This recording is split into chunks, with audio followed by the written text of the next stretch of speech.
Hello ചങ്ങായിമാരെ, ഇന്നൊരു variety snack ഉണ്ടാക്കിയാലോ? എങ്ങനെയാണ് ഉണ്ടാക്കുന്നതെന്ന് നോക്കാം. അതിന് വേണ്ടിയിട്ട് ഞാനിവിടെ ഇതുപോലത്തെ ഗ്ലാസ്സിൽ 1.5 കപ്പ് മൈദ എടുത്തിട്ടുണ്ട്, 1 ടേബിൾ സ്പൂൺ പഞ്ചസാര, 1/4 ടേബിൾ സ്പൂൺ പൊടിയുപ്പ്, 1/2 ടേബിൾ സ്പൂൺ ബേക്കിംഗ് പൗഡർ.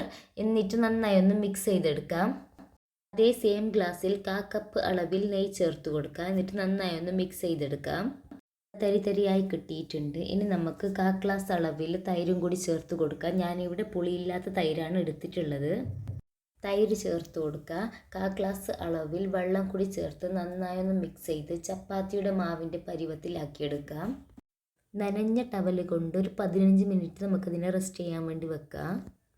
ആ സമയത്ത് നമ്മൾക്കിവിടെ പഞ്ചസാര പാനി ഉണ്ടാക്കിയെടുക്കാം. അതിനു വേണ്ടിയിട്ട് ഞാനിവിടെ 1 കപ്പ് പഞ്ചസാരയും 1/2 കപ്പ് വെള്ളവും കുറച്ച് ഏലാച്ചി പൗഡറും കൂടി ചേർത്ത് നന്നായി ഒന്ന് മെൽറ്റാക്കി എടുക്കുന്നുണ്ട്. നമ്മുടെ ബാറ്റർ ഇവിടെ റെഡിയായി വന്നിട്ടുണ്ട്. ഇനി നമ്മൾക്ക് ഓരോ ഉരുളകളാക്കി വടയുടെ ഷേപ്പിലാക്കി എടുക്കാം.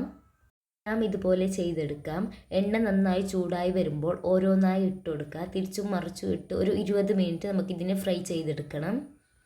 ചൂടോടെ തന്നെ നമുക്ക് പഞ്ചസാര പാനിയിലോട്ട് ഇട്ട് കൊടുക്കാം. തിരിച്ചും മറിച്ചിട്ട് നന്നായി ഒന്ന് മിക്സ് ചെയ്യുക. നല്ല അടിപൊളി നെയ്വട അല്ലെങ്കിൽ ബാദുഷ ഇവിടെ റെഡി ആയിട്ടുണ്ട്. എല്ലാവരും ഒന്ന് ട്രൈ ചെയ്ത് നോക്കുക. വീഡിയോ ഇഷ്ടപ്പെട്ടെന്ന് വിചാരിക്കുന്നു. ഇനിയും നല്ല വീഡിയോസുമായി ഞാൻ നിങ്ങളുടെ മുന്നിൽ വരുന്നതായിരിക്കും. Bye bye.